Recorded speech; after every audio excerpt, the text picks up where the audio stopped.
Good morning, students.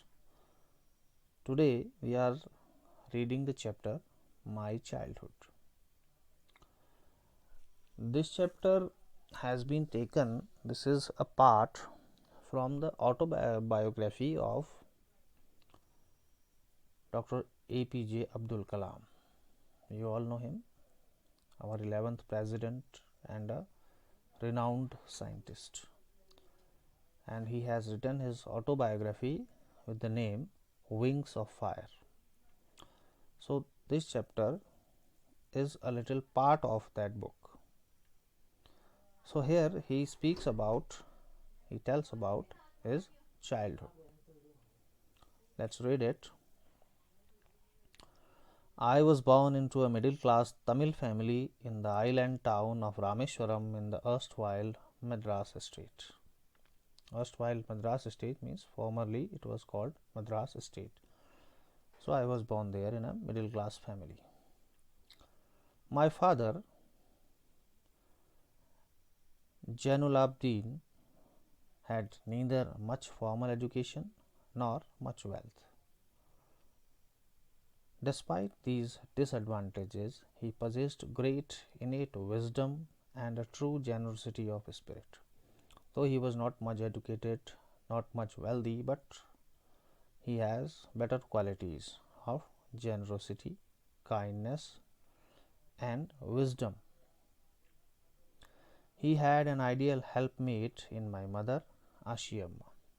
So my mother was a great helpmate for my father. Mother's name was Ashiyamma. I do not recall the exact number of people she fed every day. How many people she gave food every day, I do not remember the number, but I am quite certain that far more outsiders ate with us than all the members of our own family put together. Means my mother gave food to more people every day than there were all in our own family. I was one of many children, a short boy with rather undistinguished looks. Undistinguished means very simple or not much attractive. Born to tall and handsome parents, though my parents were tall and handsome, but I was not such. We lived in our ancestral house, which was built in the middle of the 19th century. It was a fairly large pakka house made of limestone and brick on the Mosque Street in Rameswaram. Mosque Street, Masjid Wali Gali in Rameswaram town. My austere father used to avoid all inessential comforts and luxuries. Austere, my father was austere, he says. Austere means simple, strict. Simple though strict and very severe. So he used to avoid all the inessential comforts and luxuries. Only basic needs he would keep in house, but the extra comfort and luxury he did not like it. However, all necessities were provided for. That doesn't mean that he compromised in giving us things like in terms of food, medicine or clothes, whatever the basic necessities were there, he provided us all. In fact, I would say mine was a very secure childhood, both materially and emotionally. My childhood was good.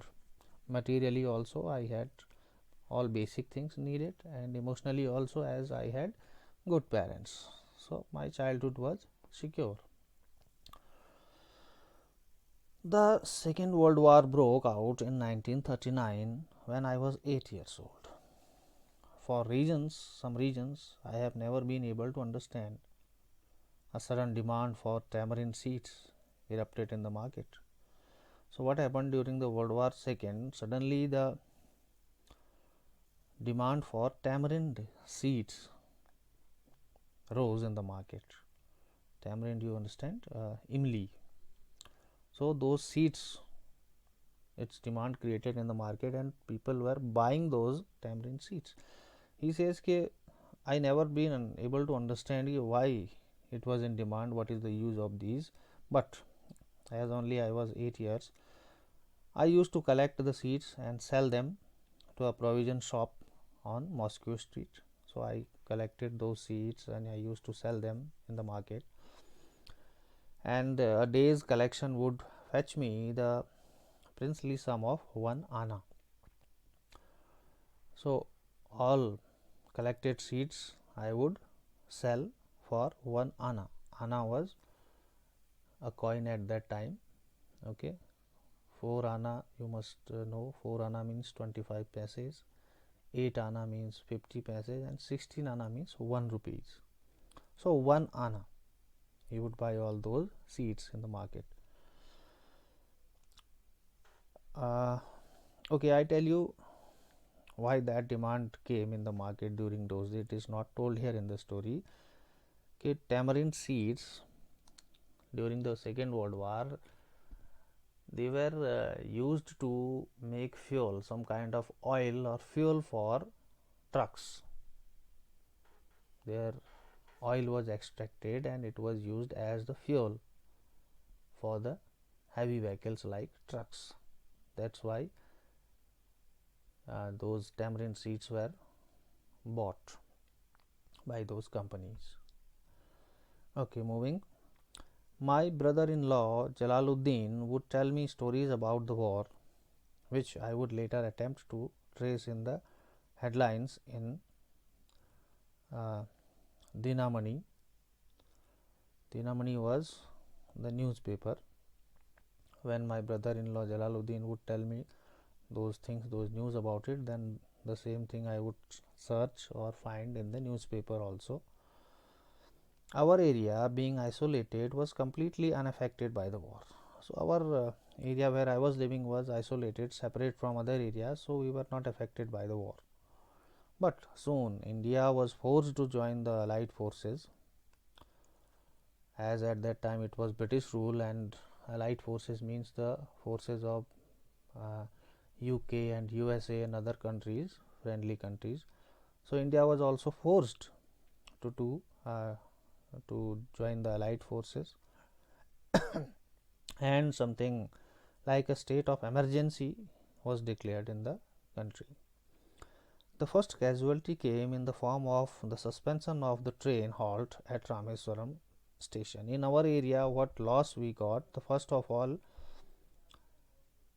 the train halt, the train stop in our town Rameswaram was stopped. The train would not stop there now. So what was the loss? The newspapers now had to be bundled and thrown out from the moving train on the Rameswaram road between Rameswaram and Dhanushkodi. So we used to sell newspapers. The train would bring those newspapers at that station from where we used to get them, but now as train would not stop there, so the whole bundle was just thrown out from the moving train at the station. That forced my cousin Samsuddin, who distributed newspapers in Rameswaram, to look for a helping hand. So my cousin Samsuddin used to distribute the papers there, so he needed now a helping hand, a person who can help him to catch the bundles when it were thrown out from the moving train. And as if naturally, I filled the slot. So I was there naturally, so I helped him. Samsuddin helped me earn my first wages. So it is how I earned my first wages, my first earnings. Half a century later, I can still feel the surge of pride in earning my own money for the first time. Now, as he must be writing this after 50 years, but he says कि still today I can feel the pride of earning my first money.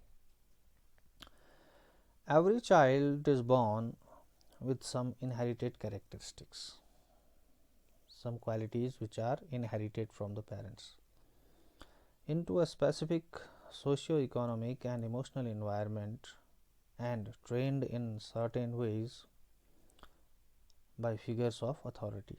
Every child is then gets trained in certain ways in the emotional and socio-economical environment in the society. I inherited honesty and self-discipline from my father. Honesty and discipline from father, and from my mother I inherited faith in goodness and deep kindness, and so did my three brothers and sisters. They also got those qualities as my parents had those qualities. I had three close friends in my childhood named Ramanand Sastri, Arvindan, and Shiv Prakashan. All these boys were from orthodox Hindu Brahmin families. Ramanand, Arvindan, Shiv Prakashan, all were from Hindu Brahmin families. As children, none of us ever felt any difference amongst ourselves because of our religious differences, as I was a Muslim, but they were all Hindu and Brahmins. But as a children, we never felt that difference.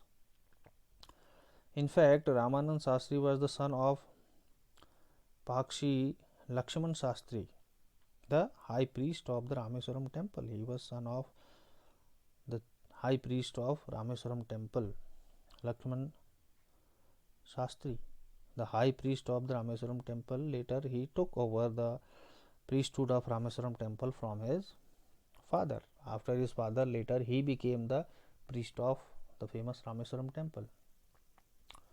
And Arvindan went into the business of arranging transport for visiting pilgrims,